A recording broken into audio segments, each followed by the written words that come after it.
Sibak. Sibak. Ayan oh, umusok oh. Usok, biyak yung 1837 dito sa may drive niya.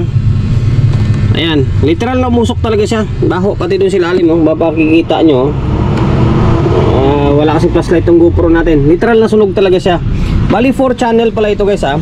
Channel 1, channel 2, channel 3, channel 4. Puro integrated tayo. Integrated, masasabi mo bang integrated to? Power amp sana ito, kaso lang integrated dahil mayroong mga tone control and then mic section. Tapos meron na nga siyang mga Bluetooth USB na eh. Okay, ito na lang to, powered integrated amplifier. Okay, mapapansin nyo may sticker natin oh. May sticker natin kasi na-repair ko na ito way back nung nakarang taon pa yata, mga bandang December. Hindi ko lang matandaan na gaano, pero nagawa ko na to. Tapos ang ginawa natin is ito, butas ito dito. Yan, butas siya, di ba? Mapapansin nyo, literal na butas yan. Meron akong video nito eh. Yan, butas oh.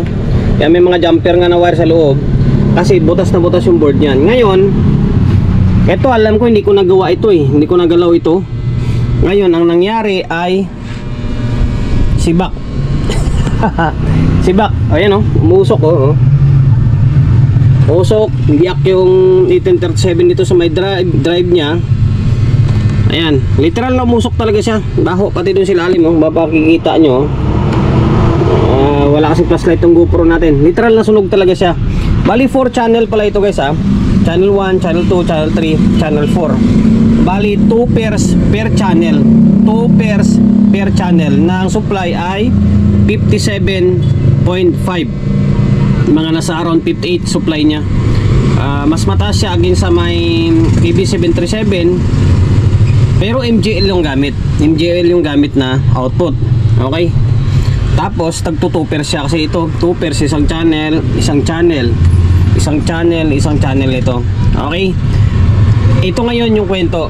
Buo yung ginawa natin. Ito, yung itong side na to, buo. Yung dito nandi, alam ko hindi natin ginalaw to. Ito pa yung umusok. Ito pa yung umusok. Okay. Kaya tinanggal ko na siya oh. Tinanggal ko na kasi mahirap na i-on natin yan. Tapos may sunog na, lalo lang lalala. Lalo na MGL lang gamit, mahal pa naman transistor na yan. Ngayon ang naiwan is ito, itong channel na to, para to dito sa may isang side or channel 1, channel 2. Ngayon tingnan nyo. O yan, nag-relay. Ito pa yung side na buo, yung sunog na ginawa natin. Yung sunog yan ha, literal na sunog oh. Yan pa yung buo. Ngayon may audio yan. May nakakabit na speaker ha. Lagyan natin ng audio.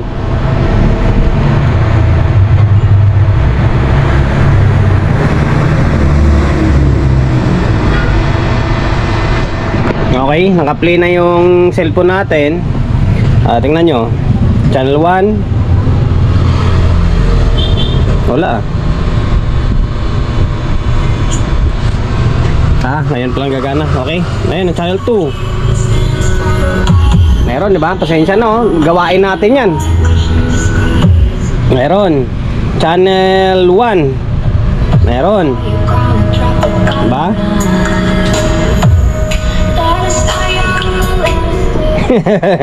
Gumagana channel 1, channel 2. Yung 3, 4, ito na side yan, yung sibak. Ito yung nakakalungkot. Yung itong transformer para to dito. Tapos yung ito para naman dito sa may isang channel. Okay? Baklasin natin to, baklasin natin. Tapos, siyempre repair natin. Malamang kung ano yung ginawa natin dito nung una, ganoon din gagawin natin ito. Kasi mukhang butas din eh, yung ilalim niya. Okay, baklasin natin. Pambira na yan. Binaklas ko na yung channel 3, 4. Okay. Literal nga na butas na naman talaga. Ba yan? Oh, ang tibay ng fuse niya no. Ba't ganun? Ano nakalagay? 12. Pero ba't hindi bumibigay yung fuse? Ayun, sibak oh. Biak. Biak. Grabe, talagang literal na mga biak oh. Okay, dahilan nito bakit nagaganito no? Kung nakaraan dito sa may kabila, ngayon dito naman sa kabila. Okay, baklasin ko na yung board nito sa may heatsink. Tingnan natin kung ilang MGL yung nadali dito. Sana yung isang channel is good kasi dalawang channel ito eh. 'Di ba? Sana kabilang side lang. Literal na sunog or butas oh. Butas talaga siya, tama yung sabi ko.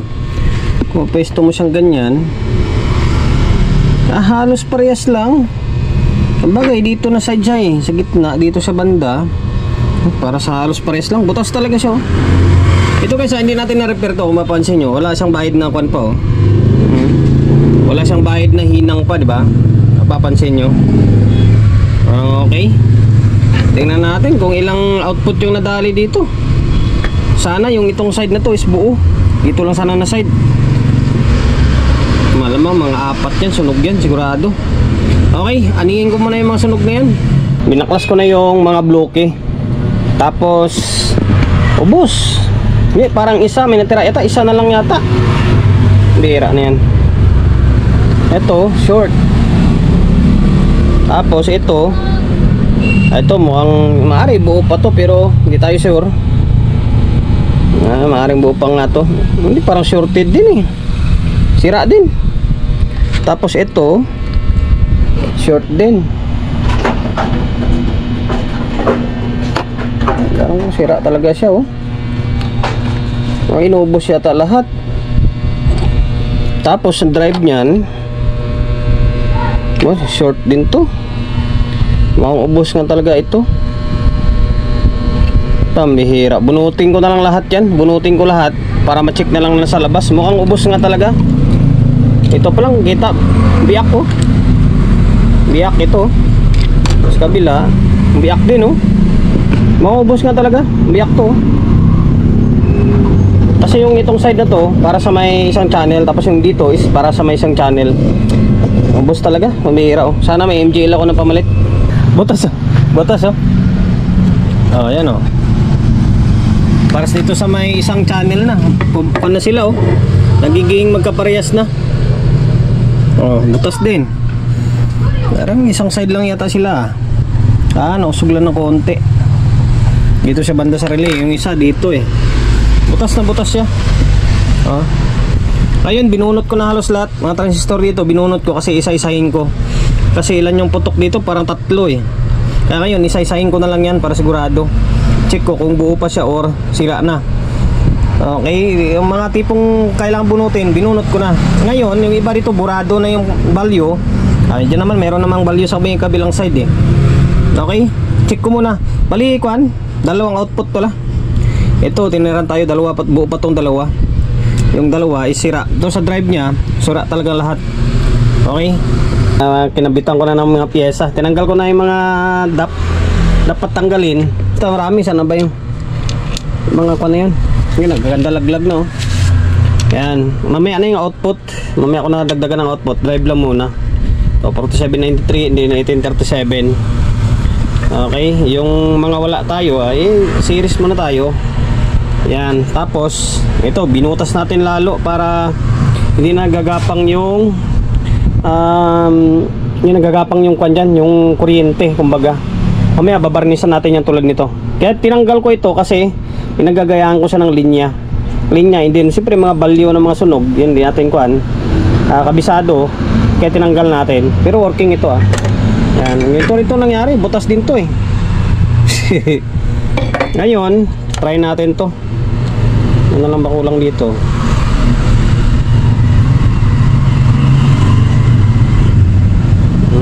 Supply pala putol. Pero sige.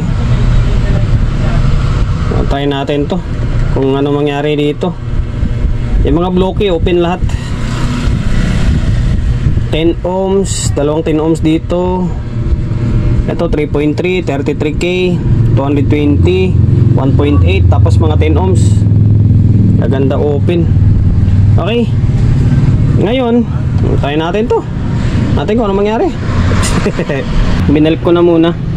Yan, binalik natin tong supply. Yan, supply lang muna. Tsaka, ano ba yan? Yan, supply lang. Itong dalawa dito.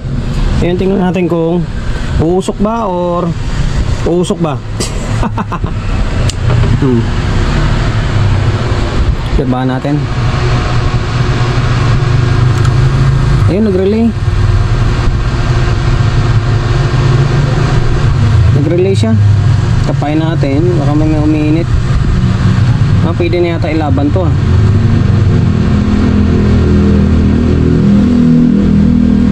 Pwede na siguro eh?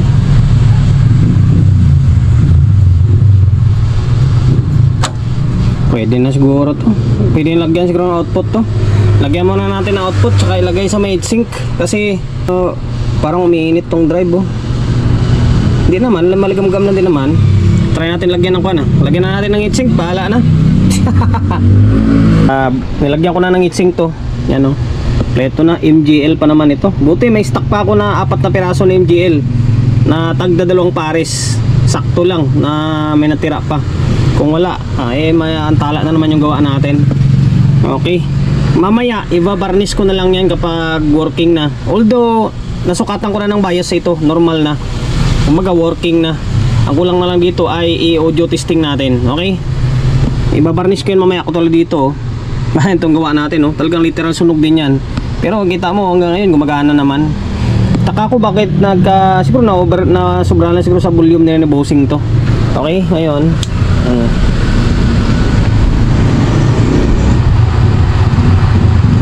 Yung isang pan hindi gumagana Hindi ko alam kung sira yan o yung linya lang. Baka mamaya ayusin natin. Hindi pwedeng walang fan yan, delikado. Ngayon may nakakabit na speaker na yan Ayan Ayan. Yung speaker pala niyan, yung nasa taas na to is channel 1, channel 2, tapos 3, 4. Okay? Tapos yung input niya, input 1 and 2, input 3 and 4 sa ilalim. Okay? Tapos ito yung pinaka master volume nila sa lahat. Channel 1 hanggang 4 ito. Tapos ito naman individual naman to. Channel 1, channel 2, channel 3, channel 4. Okay? Dahil 3, 4 ang ginawa natin, dito na volume yan. Ito. Okay, naka-plug na tong cellphone natin, naka-play na yan. Channel 3. Ayan Okay. Channel 4.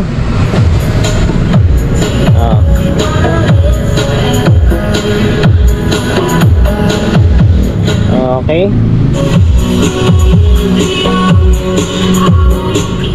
Okay. Yan na, working na, 2 channel. Hindi ko lang pinakita ko paano magsukat. Ngayon, hindi na ako magsusukat dahil kinakabahan ako. Baka mamaya madisgrasya ko, kakasundot kasi isang kamay lang gamit natin, madali pa. Sayang, wala pa naman na akong pamalit. Okay na, nakita nyo naman, working naman na, gumagana na. Dito naman, wala namang problema to dito. Gumagana to dito although, lagyan natin ng audio para makita nyo, ayan Kahit na walang speaker yan, kasi hindi ko nakabitan ng speaker. Kita nyo naman, gumagalaw Channel 1, channel 2, ayan kita nyo, gumagana diba Speaker na lang kulang yan. Dito naman, okay. Okay. Yun lang naman ang diskarte dyan guys Kapag sa mga ganong sitwasyon na ganitong yung sunog yung board o sunog yung mga pyesa, wala ka namang ibang gagawin dyan kundi tanggalin lahat ng mga nasunog. Pag natanggal mo lahat na nasunog, tapos yung butas, maigi, butasin mo na lang ng todo yung tipong wala nang gagapangan ng kuryente, tapos babarnisan lang. And then kapag natanggal mo na lahat ng mga mga nasunog na parts, yung mga naiwan, yun na yung isahin mo na siya. Sa transistor na maliliit, pwede nyong iangat. Ako ginagawa ko, inaangat ko talaga siya or tinatanggal ko talaga, binubunot ko talaga para ma-check ko siya ng maayos. Okay? Para hindi ka malusutan ng mga leak-leak. Ayun, pag nakuha mo na yan, lahat na sa tingin mong sira, and then okay na, saka mo palitan ng pyesa. Ngayon, sa linya naman ng mga naputol, kung good sa may kabilang side, pwede kayang kumuha ng diskarte sa kabilang side. Tapos, i-apply mo dito sa may ginagawa mo. Okay? Kita nyo naman, di ba? Sa dami ko na nagawang ganito, yung mga butas sa board, okay naman, nagagawa ko naman. Okay? Working na. Hanggang dito na lang. Sana, pares na to. Sana, pag nasira pa ito, baka sabihin ni Bossing, bibili na lang ako ulit ng bago. Sayang naman, di ba? Sa totoo lang guys, sa 57, kahit sabihin natin na MGL pa yan, para sa akin ko yan, mabibitin pa rin talaga. Mabibitin pa rin. Siguro sa 57, maigi dito siguro mga 4 pairs na, mas maganda. Kahit na C5200 lang, tapos 4 pairs, mas okay siguro. Okay, hanggang dito na lang. Ayusin ko pa yung fan yan. Okay, hindi na tayo magpapaalam.